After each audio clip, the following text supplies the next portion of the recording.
Good morning. Good morning. Happy Friday. Welcome to Daily Dose. Hey, guess what today is? Friday. Dr. Mary, why are we so maladjusted here? You know how I feel about this. My gosh. In case anyone's thinking I've lost my mind, when our chairs are poorly situated and I'm like this, the perspective is off and I look gigantic. I can't have that happen. So that's maladjusted in a nutshell for you. Today's word is maladjusted. Yes, and used in a sentence. It's our 200th episode. 200 episodes. 200. That's amazing. So we're having these very uncelebratory little What is this for? 1950s yellow bowls of last night's rhubarb crisp to celebrate, and tea.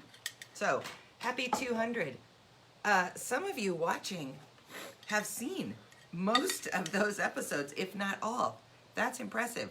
If I could have sent you some rhubarb crisp, I would have, but I couldn't. So we'll eat it on your behalf. But thank you for being with us through this kind of long journey. It's amazing. So, It is. yeah, Yeah. particularly when you consider we had no plan when we started. We just turned on the camera. So, it seems to be working out pretty well. Yeah, not bad at all. Still All need right. a producer mind. You know, just You know, live stream production is hard. That means they'd have to be in the basement with us, which would be kind of quirky. that would be weird. Okay, let's wrap up the week with our questions. Mondays was about being uncomfortable in fancy dress clothes. We often think we know how others feel because we impose how we feel onto them. This is often not true at all.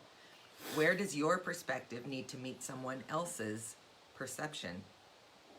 Because I like to get dressed up, I assumed Maz liked to get dressed up. For a really long part of our lives, Maz hated getting dressed up, felt like an imposter, and I never knew that. So we would kind of fight. Yeah. Because you would, what I didn't realize is because you were so insecure about it, you made it all about you. We would have to talk about if your tie was correct, and if your pants were too long, and if your sports coat was too baggy. And you would never say anything to me, which irritated me.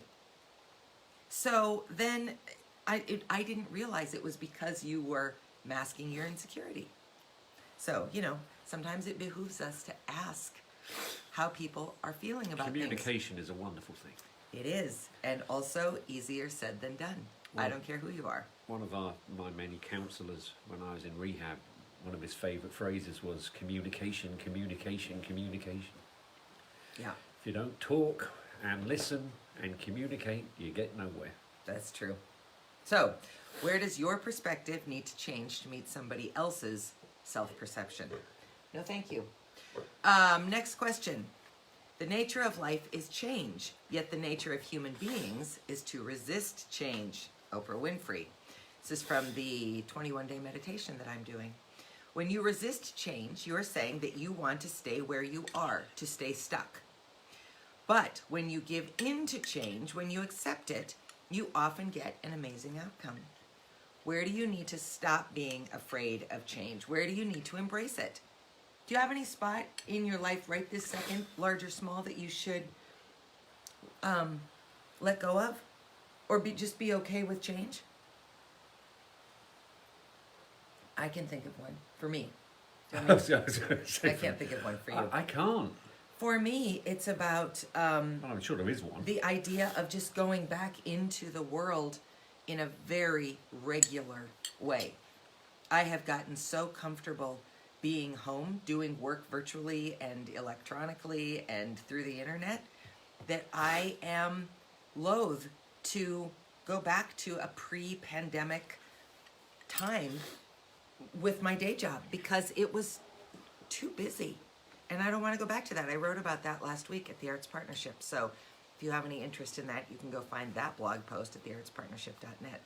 I won't impose it upon you. But you will get to see my COVID sweatpants, which are quite something. But where do you need to be okay with change? Stop fighting it and just be okay with it. Because the reality is, I can be uncomfortable about the world opening up. Guess what? It's opening up, and it needs to open up. So I have to figure out how to navigate that. Did you Yeah. come up with anything? No, I really can't. Obviously, I bet you there is. I bet there's loads of examples, but I honestly can't think of one right now. But All right, that's fine. I mean, I just to go back a few years, of course, my big change was to admit I was an alcoholic, and everything seems to have unfolded quite nicely since I did that. So Yeah. Yeah, there was only an up to go from that Yeah. one. Yeah. Often they are not quite no, that. they're not that life great and sort death. of like hallmark moments, but Right. luckily enough, I had one. Yeah. All right. From Tuesday, I think.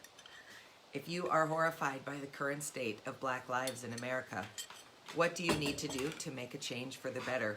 What can you do to make a change for the better?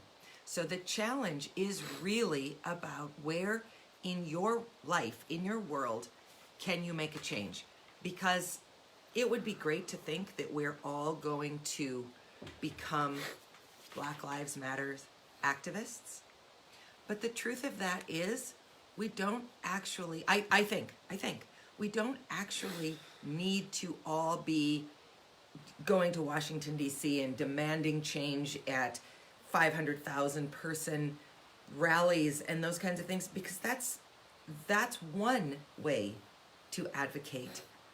Another way is to talk about it in your circles, to educate yourself about it, to be aware, to pay attention, to not be the person who, if you're out and about and sees someone being mistreated, to not be the person who thinks, I don't want to get involved.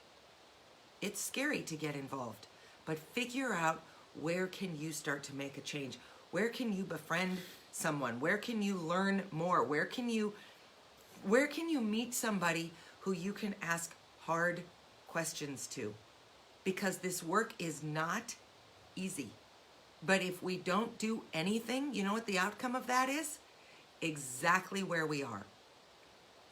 And I just believe pretty firmly that if we stay exactly where we are, then we are all complicit in every single one of these unnecessary lost lives. I think here's what I think personally. Dr. Martin Luther King had some fantastic, truthful statements that he rang out and everyone listened to and thought, yes. Malcolm X. Well, not everyone, but Malcolm X said some very interesting things. Nelson Mandela did, and at the moment everyone was there going, oh, that's great, you listen to that, and then we all kind of forgot. we get comfortable. Privilege is easy. Our privilege makes our lives easy. And I'm asking you to consider being a little bit uncomfortable. Because until we're all uncomfortable, there is no real equality. Because we've got to give up some of our privilege, which we have to do. We are privileged to get to do it. So figure out where you can do it. Shannon Curtis and Jamie Hill joined us yesterday. How delightful and powerful was that conversation? Thank you so much to both of them for joining us, for talking through some really vulnerable things, and for letting us thank them publicly for the role that they have played in our lives, which has been significant from a distance. Yeah. Which is a perfect example. Jamie and Shannon did not give up their day jobs, give up their lives, come here and invest all of their energy in helping Maz get sober. They did one small thing, which they could do from their computers in their hotel room or wherever they were staying that night. Jamie did one small thing, and it created a ripple which helped to make a change.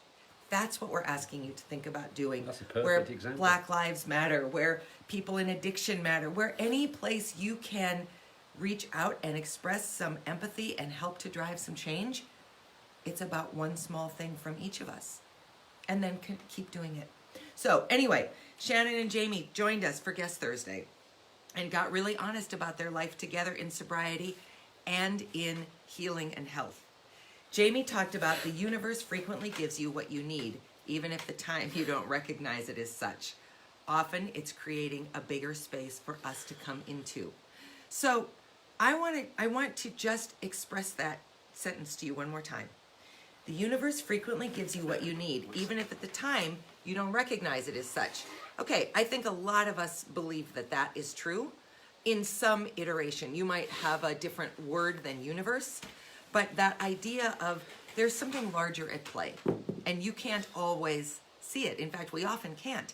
Here's the piece that I think is so fascinating. Often, it's creating a bigger space for us to come into. Bigger. It feels like a no is shutting a door and making it smaller. But what if a no is just saying, this isn't your room, this isn't your space, this isn't your lane.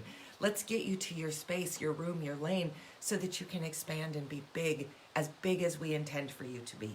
I love that. So anyway, where does this resonate with you? What losses and disappointments have actually been blessings in disguise that have seemed to make your world smaller, but in actuality have expanded it, have taken it to some whole new place. I love that. Really think about that. Really reflect on that, because we've all had doors shut on us. And we can focus on the shut door, or we can look around and see, well, what did we make of the space that we were in?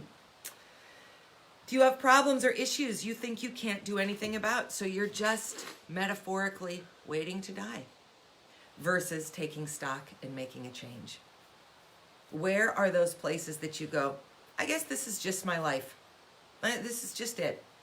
And how can you say, hell no, this is not just my life. This is not the end. This is a turning point. I'm going to control the turn. Do you have anything to add to that? Is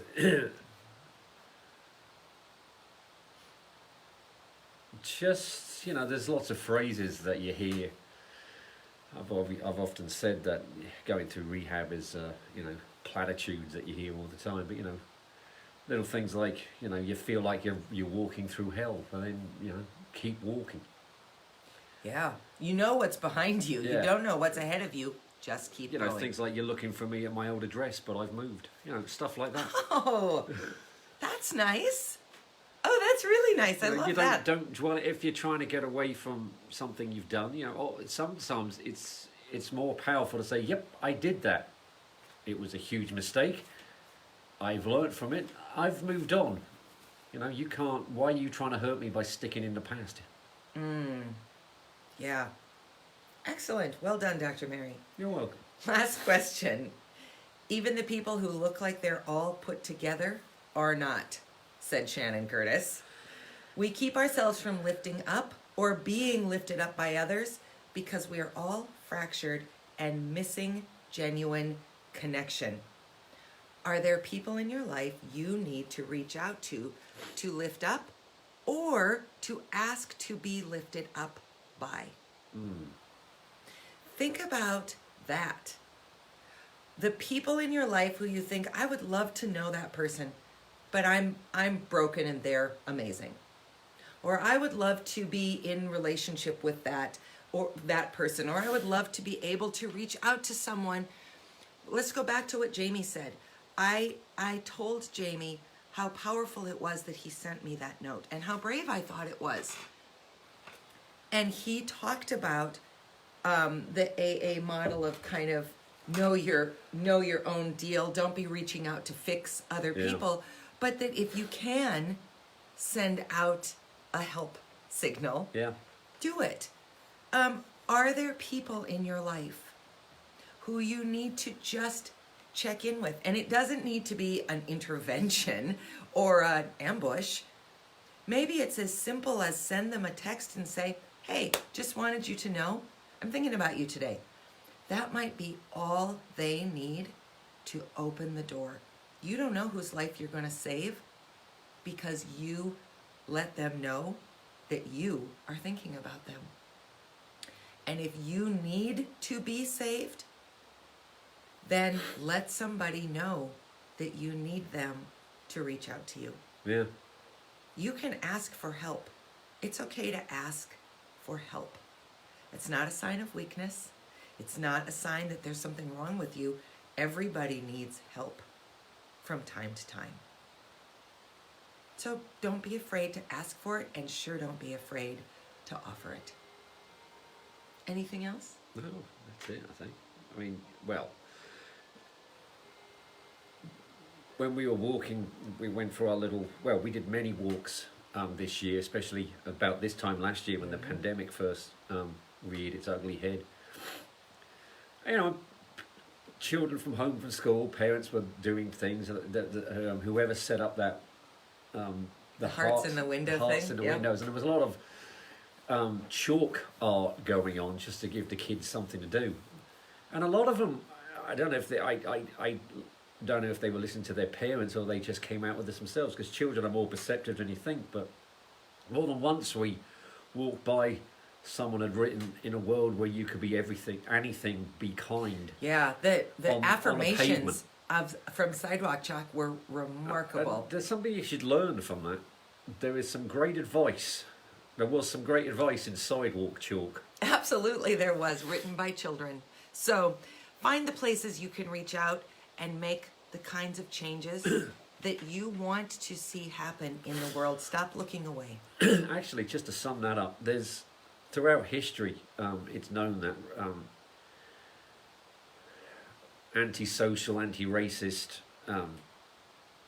ideas are there because of what children have been taught. There's some trouble in Northern Ireland going on because the Northern Irish don't want to be in the EU, but it was the only way not to have a hard border, and now that they're rioting in Northern Ireland about that. But you know, then you get Sidewalk Chalk. They may have just got this from their parent and then blindly written it down, but if they think about it, that's a positive message that you can just pass on. Yes. So, thanks for being with us for 200 episodes. Who'd have thought?